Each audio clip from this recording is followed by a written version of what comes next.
this is a challenge that you have to face. And people that thrive and grow, if you will, are people that look at challenges as opportunities to rise above. I'm going to be the best amputee that I can be.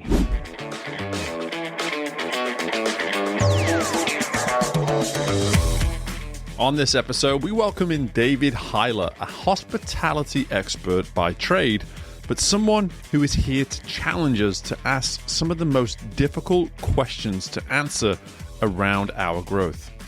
David's story not only encourages us to assess how we measure growth and success, but it insists that we establish clarity around what matters most, how we create a life for ourselves that honors that, and how we ready ourselves to adapt to what life throws at us so we don't lose sight of the life that aligns with our true definition for success. Hello there, and welcome into the most recent installment of the Growth Ready podcast. Really looking forward to an opportunity to speak with and get to know much more about the story that is David Hiler on the show today. And David, I'm always excited to hear that folks have listened to a few episodes before they join the show, as you share with me just before we started recording here. Yeah. And so you know, as well as anybody, that before we go any further, you have to answer the question, what does it mean to you to be growth ready? What it means to me is to be able to adapt to anything that comes your way. And I've certainly had to do that in physical and mental ways. And it's really changed my entire mindset on living and, acting in this body and acting in this world.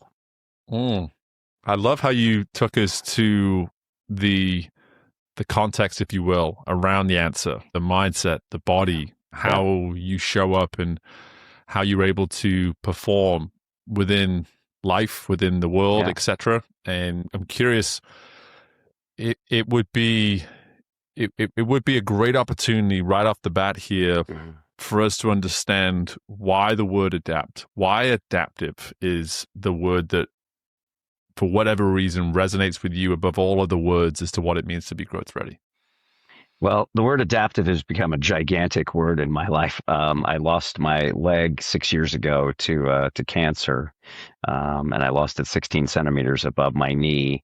It kind of came out of nowhere. I had just gotten married, and it was, I had a growth. I'm a runner, ran a number of marathons, and that was sort of my lifeblood. My whole mental attitude was my opportunity to go run, and so I developed this smaller issue called synovial chondromatosis, which is a cartilage breaking off in your knee. I had tons of cartilage, which was my secret weapon as a runner, and yet it broke off in the knee occasionally, and little bits would form, and it looks like I had a golf ball lodged in the side of my knee. They were like, it's benign, don't worry about it, no big deal. And then I started developing softer tissue, and they said, it's probably the same thing. It's probably related. Don't worry about it. If it gets bigger, turns blue, starts to hurt, give us a call. And in the meantime, I got married, and, I was actually tailoring my pants a little bit because it was getting bigger. Oh, wow.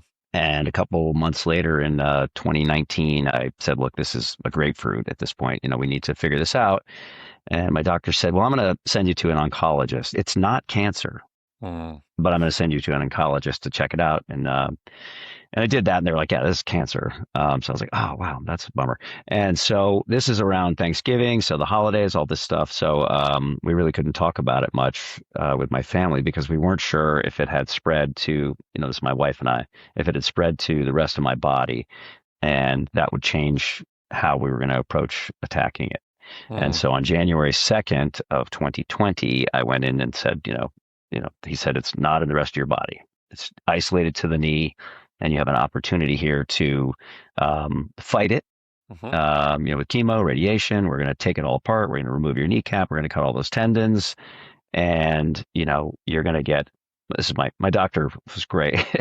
He said, he's like, you're going to get a lot of infections. Those things don't go back together. You're going to walk again. It'll grow hair. You're not going to run. You're not going to do the things you love to do. Or he said, you can take it off right there. One fell swoop, no chemo, no radiation. You can run, jump, bike, whatever you want to do, with prosthetics. He said, and I quote, "You're going to be the poster boy for amputees." And so I was like, well, geez, you put it that way. And so we said, okay, let's do it. And he said, come back in 2 weeks and we're going to do it. And I was like, wow, that seems fast. Yeah. So we said, how about a third week? And he's like, great. And this is where the whole mindset starts happening, because I was like, all right, I'm going to take a week to say goodbye to this leg that has, I've just done so much on this left leg, my running was so important to me, and biking and running with my dog and hanging with my kids and snowboarding and, kayaking and surfing and all those things that now I was questioning whether or not I could do. So we took this week and we did all those things and just went back in on January 21st and, they took my leg off. Oh. And the timing is such, if we're doing the math here, 6 years ago in 2020, January 21st, literally less than a month later, was COVID. Yeah. And so now I'm recuperating, in this total shutdown time. I have 4 active businesses, a restaurant, a brewery, a craft beer bar, and a campground that my partners and I owned. And I'm shutting those down. While on crutches and drugs and trying to, keep my head up. Yeah. So it was, it was truly a time to adapt. Yeah. So that's a long answer to your question, but yeah. Well, it's a relevant answer. Yeah. It may be long, but it was jam-packed with relevance to this conversation. And I have to make sure I heard you right. Not only were you going through this in COVID, but did you say that those companies that you're running, for the most part, so when you said you were shutting them down, you just meant for the time being, not like for good, right? We were shut down for COVID. Yeah, it was, we had to close down one of them I was literally crutching in, and we were trying to do food to go. We tried to set up a to-go business. The brewery I had was only draft. So, nobody wants kegs in COVID because all of these businesses are shut down. Yeah. So we are now trying to, take funds, beg, borrow, and steal to buy a canning line so that we could actually can the beer to start putting it in stores. So it was just a ton of adapting. Yeah. Wow. So I absolutely want to go there, and I appreciate that further context on that, because for me, what is, there's two sides of this that I'd love to learn more about. One is the adaptive qualities that you had to utilize based on circumstances that were very much forced upon you. But before we get to that, I also just want to go back and say, can we look at David prior to that moment and maybe just say, where within that did you feel, where within your journey up to that point did you feel as though you had built the adaptive qualities so that in that moment you could be, from what it sounds like, pretty quick to decision. Like you made a decision there that some people would say, hey, before I make a decision, I really want to go away and think this through. And it almost sounded like, from the way you gave us that story, that once presented with those two stories of the chemo and the processes that come with recovering from cancer that way versus the amputation, it sounded like you came to that decision quite easily. And so with that being said, I'm just curious, what was it about your journey up to that point where you knew you had the adaptive qualities to be able to handle what it was that was going to be coming on the other side of that decision? It's a great question, and it's a question people ask me a lot, because a lot of people say, you didn't want to, give it a shot. You didn't want to try to see, if you could save it. And, people always hear you'll never walk again. And they're like, I walked again, and then I ran, a 50-mile, but it really didn't seem like I don't think I knew I had those adaptive qualities. I saw myself up to that point as a reactive person, and somebody that just, it comes at you and you do it. And that's, the hospitality business is filled with people like that. We we're ready to do anything it takes at any moment in the business because it's just coming at you. You can make your to-do list every day, which I did every single day, to-do list. And I would hope at the end of the day, I could look back at that list and cross off 2 or 3 items. I wasn't doing it in any order. It came at me, I did it, and then I hoped that I could remove a few items. Right. And of course, then I added 10 more, and and that's how that business works. It's full of ADHD people, and I love that kind of energy. I love just going and going and going. And so, in that moment, it was sort of something where, like I said, I realized I had this ability to say, okay, this is the right decision and this is the right thing to do. And I'm not just reacting here. I'm saying, I want to tackle this challenge, right? Because that's what it is, right? Where, this is a challenge that you have to face, and people that thrive and grow, if you will, are people that look at challenges as opportunities to rise above, right? I'm gonna be the best amputee that I can be. I'm gonna do that because I don't want to be the best person that has to limp now the rest of my life with a leg that isn't me. Right. This isn't me. What I wear is not me. I don't look at it as my leg, but I look at it as a tool that does all the things that I want it to do. And if it doesn't, I try to make it do the things that I want it to do. How can I make this do the things that I want to do? Okay. Did that answer your question?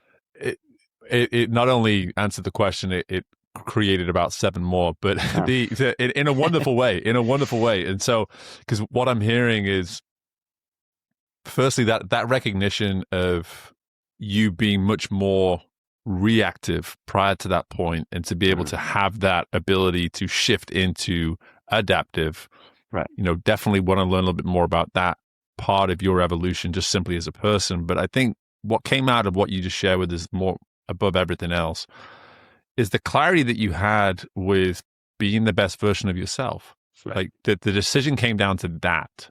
It didn't come down to which one of these processes is going to be more, it is going to give me the chance to come out of it with some version of healing, a story, or whatever it might be that resonates with what maybe everybody else would consider as the right decision, or what everybody else would consider the thing to do in this moment. You simply stopped and said, what from this decision makes the most sense to allow David to simply show up as the best version of himself every single day. And there's and I struggle saying it without getting emotional every time, but was a specific point in that conversation with the doctor where I wanted to, every year my wife and I take a hike on New Year's Day around in Vermont, when we're in Vermont, and we walk up into the hills, and whether we need snowshoes or we can just hike up there, we do this hike. And I told him that's what I want to do, and he goes, take it off and you'll do that. Otherwise, he goes, I can't promise you that. And that was it for me. What did you know about what mattered to you most that allowed that decision to be so simple? Because I'm hearing this clarity that you have with knowing yourself, knowing what matters most. Talk to us about some of the work you maybe done up to that point to feel so clear in judgment at that moment, to know, like, I know what my standards are in life. I know what matters most to me. This is actually an easy decision to make. Like, what did some of that work look like over the years to get to that version of you in that moment? I'm going to be honest. I don't feel like I did specific work to get there. I mean, I've been to therapy. I mean, I've been divorced. I have 2 kids, and I've been through a lot of things. But again, when you're a reactive person, it's hard to sit and be, and it's hard to sit and just let things resonate and think. Meditation. Okay, I always see myself as somebody that has like the three legs, if you will, the 3 stool legs, one being your activity, one being sort of your work side, and one being sort of your emotional or your spiritual side. And I always said, I lack that spiritual side. I don't have that spiritual side. I'm not looking at myself. I get my spirituality from running, or I get from sports or from activity. And then I go do my job and I do my work. And, I lacked that. And I think this leg loss, and the cancer, that gave me that opportunity to like sit down. I mean, I think, we'll talk about it, I know, but my life has changed in the last 6 years. The growth that I've achieved in the last 6 years is, you know, by far outweighs anything I've ever done in my 61 years. So I don't know how prepared I was. I think, my businesses were successful. I achieved things that I didn't know that I could achieve. And I just kept careening into things and going, wow, I'm doing great. I'm crushing it in a lot of ways. And, I'm building on my successes and I'm getting better at this. But I never looked at how until now. Mm. Okay. So what I appreciate about that, the three-legged stool idea, is that it sounds as though you were really sure of in that moment. Like just activity, clearly, and I say activity before business because you and I are cut from the same cloth in that regard. Like really, I go as Steve's health and wellness and fitness goes. Like even on my worst business day, if Steve's getting his workout and all that kind of thing, I can get through. Yeah. But the way around, believe it or not, I can have a great business day, but then get my workout done. I'm just like, Steve's not a happy camper. He's not a good guy to be around. Sure. So clearly 2 of those legs were just, you felt great about it. And then there's this spiritual, emotional leg that you allude to. And I would love to learn more about, before we go to maybe some of the lessons you've taken and how you've evolved in that capacity, as you were alluding to there in your growth. Why is it important for us just conceptually now to look at our life through a lens like a three-legged stool like that? Because it's easy for us to focus on one leg, really easy. So why the need for this conceptual three-legged stool? Why do you think that is something that we need to just simply all be considering at all times as we go through life? Because as a human, I feel you're not complete if you're not actually understanding how you're getting to certain places. I felt very confused isn't the right word, but I felt very disconnected from myself. And I yearned for that. I could identify that I wasn't connected. I could identify that I didn't feel whole in myself. And I think, not to be too spiritual all about it, but I feel like, when you connect to yourself, that's really about taking the time, whether it's, sitting on top of a mountain watching the sunset, or it's about, going to, your faith or whatever it is that makes you sit and think and be, and then all those things kind of come together. Running was great for me. I'm not discounting how, and I'm sure it is for you too, when you do your workouts or whatever. I didn't run with headphones on. I ran with my dog. And that, if I was training for a marathon, that's 17 miles. The farther I went, the more I just was in my head, and everything kind of had clarity for me. So I think without that third stool, you're just not a complete human. Yeah, it's fascinating to hear it from both sides. Of the three-legged stool encourages us to be a little bit more present in the moment, to consider things from all aspects. But what I liked about your answer was this idea of how is it through that reflection you're able to then align with the places you're trying to get to. So there's that present and there's that future component to what you're sharing with us. And as you alluded to there, like up until the moment of that prognosis, like you're sitting there saying, okay, I'm just going to go. And wherever I end up tomorrow, I'm going to know what I need to do in that moment and react and keep doing the work that I need to do. And then suddenly there's this moment where you're forced to stop, you're forced to reflect in certain ways. But in doing so, it helps you understand that maybe you have greater control than ever before on where it is you're trying to get to and the direction that you're trying to go in order to get there. And so would love to just learn more now about this chapter that you've had post amputation. And so you said earlier, the most amount of growth in the last 6 years than any of the other 61 that you've been around. Talk me through now just what have been some of those highlight moments, those highlight aha moments, if you will, of where you've noticed the growth most significantly. I laugh because you say highlights, and I will say that there were a lot of lowlights. There was Okay. a lot of lowlights, and I say now that losing my leg and having cancer were not the worst part of the last 6 years. Were not the hardest parts, and Hmm. it the that was obviously it stopped me. I mean, my wife always says that she thought this leg, losing a leg would slow me down, and she's like, "Well, we were wrong about that." But in a much different way. Yeah. And the businesses were forced to change, and we had to adapt in that way. I'm trying to recover. I mean, I don't know how much you know about the hospitality industry, but you know, and I think you could see it in Louisiana. You could see it anywhere. Mhm. I mean, restaurants shutting down. Lack of staff, prices going up. We were in a small town in Vermont, and the staffing was brutal. We tried to shift to a model of QR codes, so that people didn't have to have full staff, and people loved our restaurant because we were so personal. That's who I Mhm. am. That was my side of it. Now my partners, I'm like, hey, I've lost a limb. I'm going to be recovering. I need some help. And they were like, we got you. And I was like, great. And so they shifted to this total QR code model. And then they said, we're moving to Florida. So, and I was like, yeah, I know, but we still need to be there. Somebody's got to be there. So as I recovered, I'm trying to now run this restaurant, which isn't mine anymore. It wasn't something I recognized. And, you know, it was really difficult to, face the reviews and the people coming at me saying, this sucks now. This isn't the Mhm. same anymore, Yeah.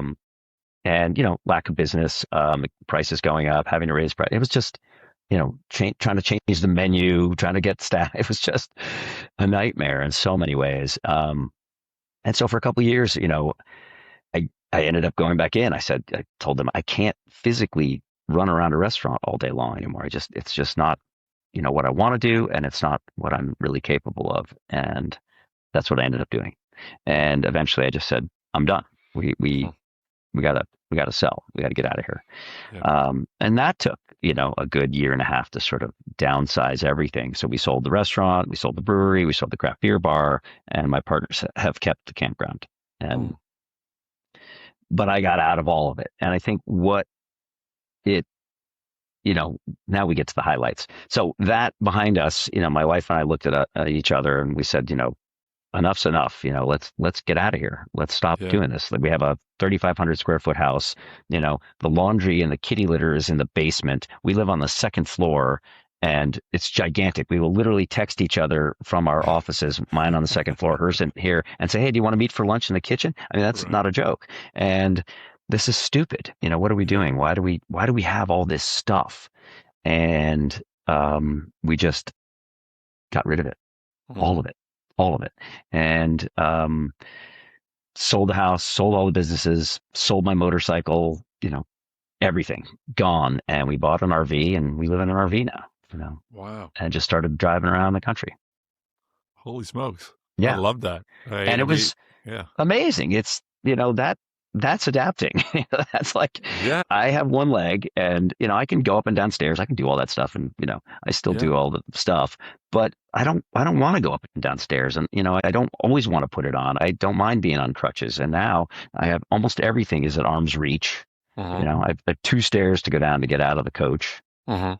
you know, and it's pretty amazing. And I get to see Yeah. the beauty of this country. There's no one's approached you about the movie yet. Then I guess like there's got to be a movie here, man. Like I'm listening to all of this. I'm just Yeah. like you go from that to this, and I'm just like, good Yeah. grief. And Yeah. but it's all fascinating to me in the sense of like for you to open up here in responding to the first question with this need for us to be adaptive, and then for you to have this 6-year body of evidence of how being adaptive has served you so Uh-huh. effectively to the point where I'm hearing someone who is so clear in what they want, why they want it, how much of it they need, etc. Like these are questions that keep people up at night.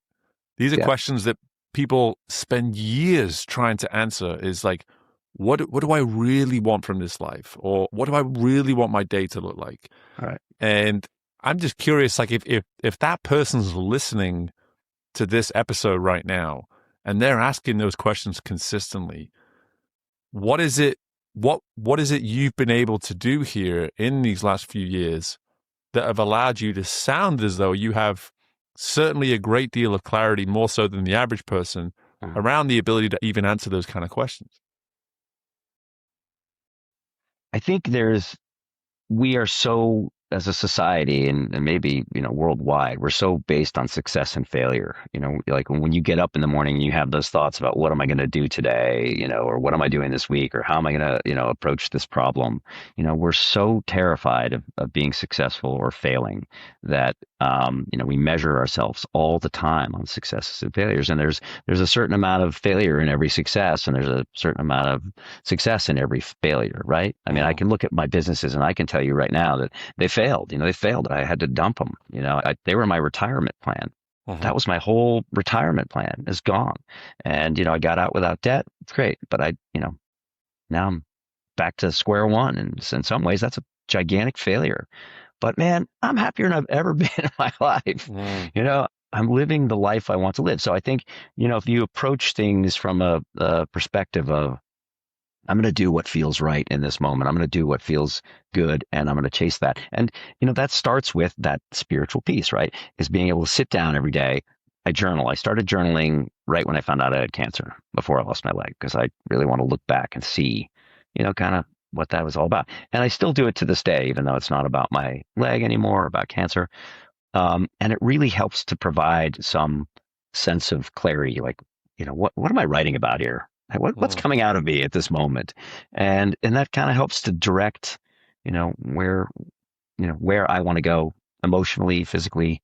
And I think just, that sense of going for it, because that's what feels right in that moment, no matter what happens. If you fall on your face, you fall on your face. And trust me, I fall on my face, literally, Yeah. Yeah. And there's a beautiful, I'm just hearing like a beautiful, just way of living that we can abide to in that the way you practice journaling is this idea of capturing the story as we write it, but then writing the story as we want to then go and live it as well. Like there's two sides to it. It's like, yes, you're capturing what you've done, what happened, but the ability to reflect is always going to encourage you to look ahead too. And in those reflective moments, I have to assume that you can't help but think and imagine and wonder, like, hey, so where do we go next? What do we want now? Because you're using that reflective quality in that moment.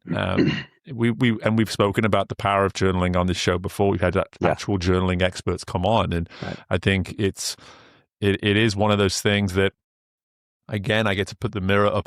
The beautiful thing about this show, David, is that it's nothing but a mirror for me. Every single person I talk to, I just get to sit here either inspired or incredibly convicted in why, how and why I need to start focusing on certain areas of me. And journaling is always one of those. The faster life gets, the more it gets dropped to one side. And that ability to slow down, to practice something like that. I want to talk on that, some of that spiritual growth that you've experienced before we get onto the topic of success, because for me, I'm someone who has his own spiritual journey, but I'm just to really hone in now on spiritual practices that you feel are true to you, because that word spirituality can be interpreted in 1,000 different ways. And so for you, when you say spiritual, what do you mean by that? And how do you specifically feel as though you're practicing it in a way that is, most near and dear to you?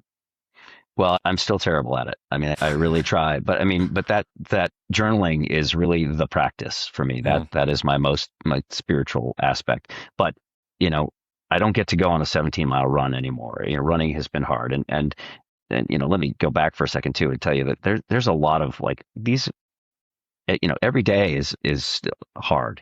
There's tough times. I mean, my wife has watched me throw this leg across the room, and many times to this day. It never gets easier to put it on. It's always weird, wonky. It doesn't work the way I want it to do to work, and there's a lot of hardships. And so sitting down with that in the mornings and saying, I'm really frustrated. I'm really frustrated, and it's just venting. And then by the end of that venting, I talk about gratitudes. So every day I finish my journaling with gratitudes, and sometimes just grateful that the sun is out and, I can go take a walk or I can go sit outside. And, but more than that, a lot of times I'm grateful for the people that support me. I'm grateful for my wife. I'm grateful that I'm healthy.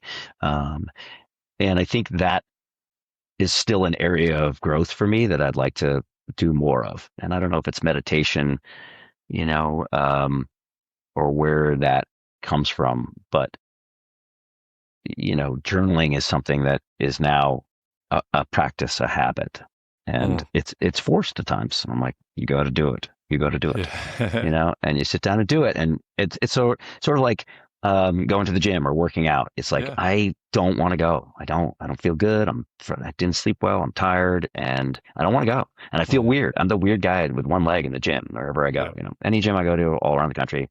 It's like, I know you see me. I wear the shirt that says every day is leg day. No one laughs. No one ever laughs. They don't. I would laugh. I'm like, I would that's laugh at funny. that. I was like, that's I'd come funny. high five you. You come can high come up five with, you. you can say, hey, Yeah. no one ever does. They're just Yeah. like, don't look at that guy. Yeah. So I have a level of self-consciousness and, I feel awkward, but I never, ever, ever regret going, no matter what. I end up coming home going, I'm so glad I did that, Yeah. And the same thing with journaling is like you finish that day and you go, glad I did that. So that's still an area that I'm going to listen to more podcasts and get some better tips on finding that. I've got a couple to refer to you. But good. it's nice when our guests speak a little, you become more relatable when you put it that way for all our listeners, even the most committed to whatever practice, whatever habit they have in their life. They're going to have hard days. And, one of my favorite things, I've said it on stages, I say it in conversations from time to time, is this idea that when it comes to work, exercise for me, journaling is no different. Any habit's no different. Yeah. It's a lot easier to keep doing it than it is to get back into the habit of doing it. So in other words, falling out of the habit and then getting back into the habit, that's the work. That's the hard part. So the more you can fight on those days where you're tempted to break the habit, the more you're going to appreciate it in the long term and not having to come back to it. But let's talk about success now. I made a note earlier as you were talking about the successes of your businesses to the point, and then what happened through 2020 and onwards. And it sounds as though success for you may be something that you're now considering how you may define it differently. And so help our listeners maybe understand, firstly, let's just start there before I go any further into it. But how does David Hiler define success currently where he's at in life? Currently, success is my wife and I being able to travel the country. I live in a 300 square foot, motor coach, tow our e-bikes, and go see national parks and visit different parts of this amazing country. The success is, climbing a mountain in Big Bend, or kayaking through, Congaree, or, all these, while being able to still work. I work at a consulting firm for bed and breakfast and country inns. So we can be in Georgia and I'll fly to Alaska to do a evaluation. So, it's travel while traveling. And so, the success is really is honestly, not to sound corny, but it's to finding happiness in who I am on a day-to-day basis. I mean, I can truly say that I'm happy because I've let go of so much of that frustration and constant whirlwind that I was involved in. Yeah. And you alluded to the measurable component of success earlier as well. And here you are talking about happiness as something that you not only pursue daily, but that you sound as though for the most part achieve daily. And we live in a world where folks don't do well with intangibles and soft skills. You can't, what's the ROI on this definition for success, David? Well, I experience happiness. Well, how do I measure happiness? How am I supposed to know whether I'm actually happy?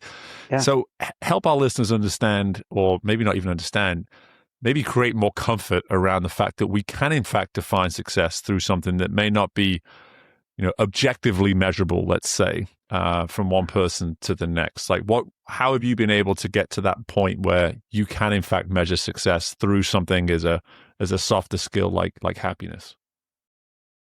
That's a tough one. Mm. I think it's come naturally. I mean, again, I don't recommend this, but losing your leg is a pretty big eye opener for you better slow down and stop doing some of this crazy stuff that you do and start to, enjoy the life that you have. Mm. If I were to do a TED talk, my TED talk would be, don't wait till you lose your leg to start living your life. Because Mm. what are we here for? I mean, I think that's the real question is like, what are we doing? I did the same thing that you just talked about, those metrics. I mean, we did $5 million in sales in our businesses in 2019. And, we were running a, 32% food cost and a 35% labor cost. And, those are the things I looked at every single day, where, my P&Ls and where were the expenses high and how are we, how can we get that down? Yes, we got liquor cost down 28%. Awesome. We got to keep going with these, that's all the stuff that I measured on a regular basis. That's what I laid awake at night thinking about. And, I don't do that anymore. Mm. I don't have those businesses to worry about. I still have a business to worry about and I still have money to worry about. But I don't, it's, it's not a mortgage payment. It's not a, hot water heater or roof repair or painting or, fixtures going bad at the restaurant, or vendors, not showing up or whatever it is, eliminating a lot of the stuff. And I'm not saying, I think that you can run businesses, and do a ton of great stuff. It's a matter of like finding the balance between what you enjoy about life and that business. Mm. It's being able to make time for yourself because I didn't do that. I never went to Colorado snowboarding until after I lost my leg. And now I've been 3 times. I live in Vermont. I was like, I can get out and go to the mountain anytime I want. And I didn't. I bought a Mm. pass every year and went maybe 2, 3 times. Right. And I lost my leg and was like, I want to go to Vail. I want to Mm. go to Beaver Creek. Now I want to go to Breckenridge. And I Right. did. I went out there and snowboarded some of the best mountains in the country, because I've always wanted to do that. It's an entire concept around the temptation of like accessibility is kind of how I'm hearing it. It's like because we know it's accessible to us, it's like we can take it for granted and we can delay it, Right. right? And again, this is another you can tie this into everything we've spoken about around Yeah. journaling and exercise. It's like the gym will always be there, the journal will always be there. All these things are always accessible. So whenever we're ready to go do it, we'll go do it. It's always there. Yeah. But Yeah. then for whatever reason, life keeps on going and we Yeah. never really do it.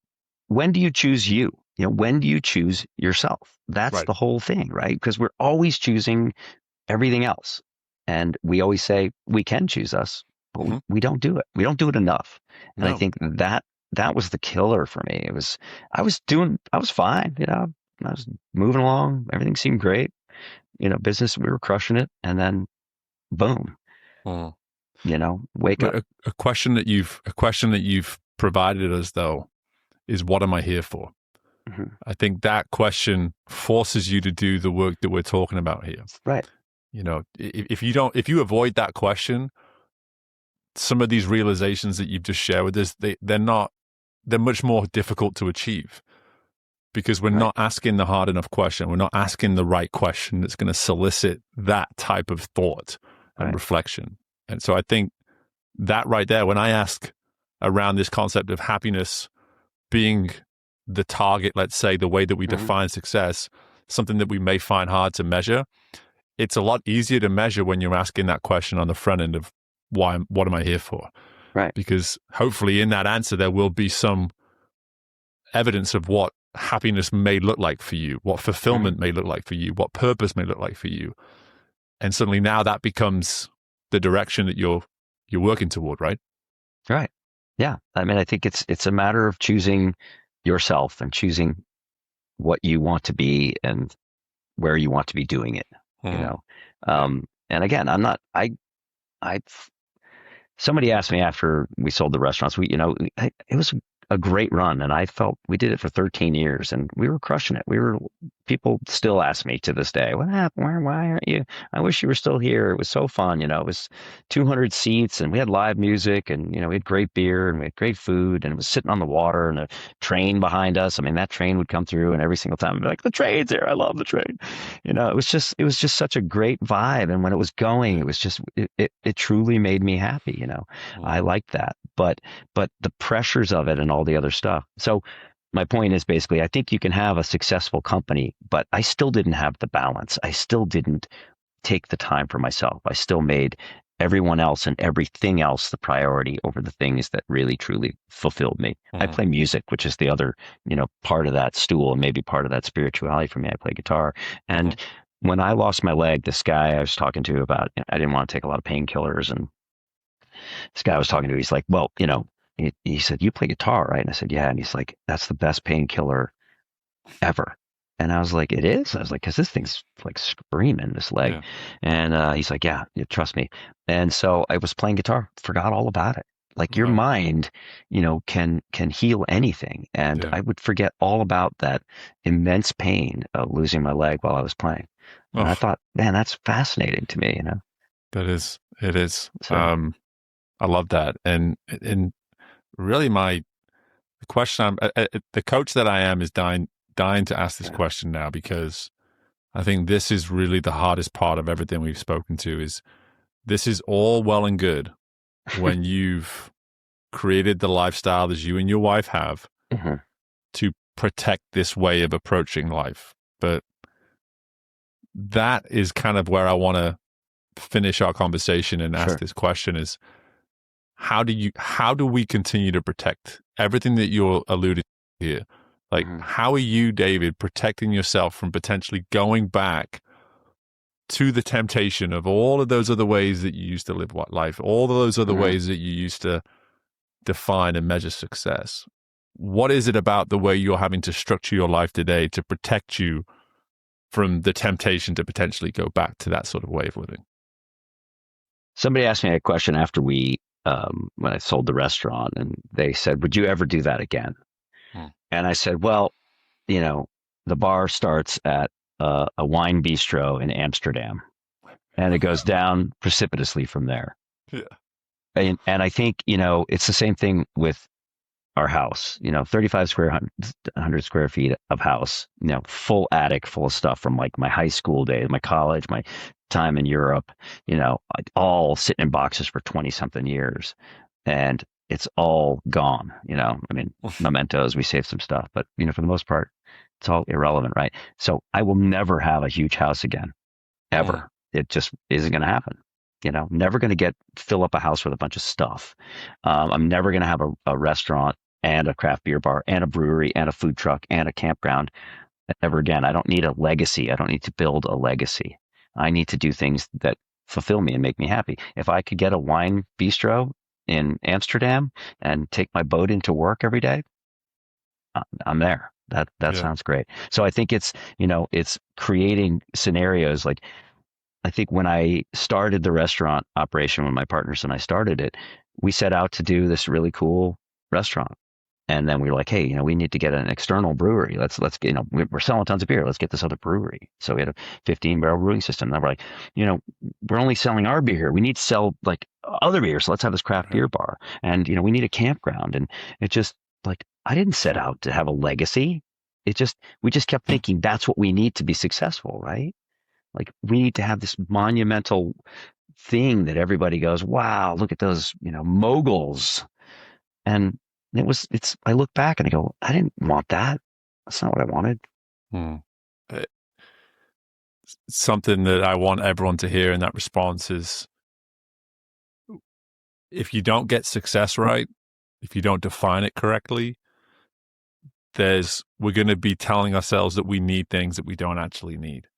Like that's what I'm hearing there. Yeah. Like, that is so good, man. Like, this idea that success wasn't necessarily the way it needed to be defined for you to be your most fulfilled, your most happy as you are now. And because of that, there's this incessant need to keep identifying what we now need next, Mm-hmm. and to do the work on the front end of what does success look like? How do I answer the question with conviction of what am I here for? What is best for me? And if I do that first, it should get really simple about what I do and don't need from that point on. Right. There should be much greater simplicity in that process moving forwards. Right. And, letting go of ego is huge because, it's like, you want the biggest and the best. You want to be the biggest and the best. And once you can let go of that and say, I just want to have something that I really enjoy that makes me feel great, and sure, make some money, have it be profitable. Great. Yeah. So I love it. I love it. And what I enjoy, there's a lot of things I enjoy about our show, David, but what I enjoy about our conversation today is that it allows us, we move along this spectrum on this show of like, what does growth and success look like in the business world? And if that's how you're wired and that's what you're trying to build. And then we have this other end of the spectrum of the personal side. We shift up and down this spectrum, if you will, of personal versus professional. Mm-hmm. And what I think you've allowed us to do through your story is understand that we can experience both, but we just have to make sure we're asking the right questions. Whichever world we're in, if we're asking that right question and we've got success figured out in terms of truly what it means to us, then no matter where we move along that spectrum, we should at least be able to align with, hey, am I doing what's best for me? Am I doing what's best for me? Am I doing what's best for those that matter most to me? No matter where I'm operating in, no matter what season of that world that I'm operating in as well. And doing it regularly, I think you brought it up earlier, it's the habit. It's like you've got to, make sure that you've got the habit. You're asking yourself that question every day or regularly at least, like checking in with yourself. Because when you're in the middle of it all, you don't check in with yourself, do you? You're just like careening, or at least that was me. For sure. Yeah. For sure. David, it's such good stuff. And thank you, Steve. Typically I would say at this point, like, hey, where can we learn more about you and all this kind of thing? And like, but now I almost want to be like, hey, can we follow your RV around? Where are you going to be at, man? I feel like you should have your own little, do you have like an Instagram thing where you tell us where you're at or what? How do we follow you, brother? We do an Instagram post every month, and I say we. It's really my wife, and she lets me be a collaborator on it. But we do. It's always too long. I get to kind of help her edit it. It's about 3.5 minutes long every single time. But on my Instagram is at David Hiler, and we do of that month everywhere we went and all the kind of stuff we've been doing. But I'm just if I could do a plug, it's for the So Everybody Can Move movement, which is something where I'm trying to give back. I've been blessed to be, so many people went to bat for me. I have 4 different legs and running blades and snowboard legs, none of which you can get through insurance. And so we're fighting for legislation all over the country right now to get medical providers to insurance companies basically to insure a running blade or a snowboard leg or a water leg. I mean, people can't even get water legs to take a shower with your leg on. So that's the kind of thing. So everybodycanmove.org that we're working towards. And I'm really excited about in my travels to kind of help different states get that legislation enacted. So I'm so glad that you mentioned that on the back end. We're going to definitely get more information from you about that and make sure we connect that with the episode and do our part in something that this is news to me. And so I'm glad that I've now learned about this and can hopefully contribute to that in time as well. Sure. But I'm certainly going to be following you. I look forward to a monthly video from you and your wife. I think it's a fascinating journey and chapter in your lives that you're on right now. And more importantly, Ben, I'm just so grateful, appreciative for the generosity of you just coming in and sharing so much of this with us. There's no doubt you've inspired a few people through this episode, but at the same time, I think for me, I can only speak for myself when I say that you've given me some food for thought too. And I always appreciate that mirror being held up in a couple of ways through these interviews. So again, just thank you so much for your time and safe travels, man. Safe travels wherever you guys go. It's been truly my pleasure, and I've actually really enjoyed getting to know you through your podcast, and looking forward to listening to more. We have a lot of time to listen while we drive, so we're always looking for good podcasts. So sounds like I got a new subscriber. I love it. I did. I love it. I'm already subscribed. So. Awesome, man. Right, Thanks so much, again. Steve. Really appreciate it.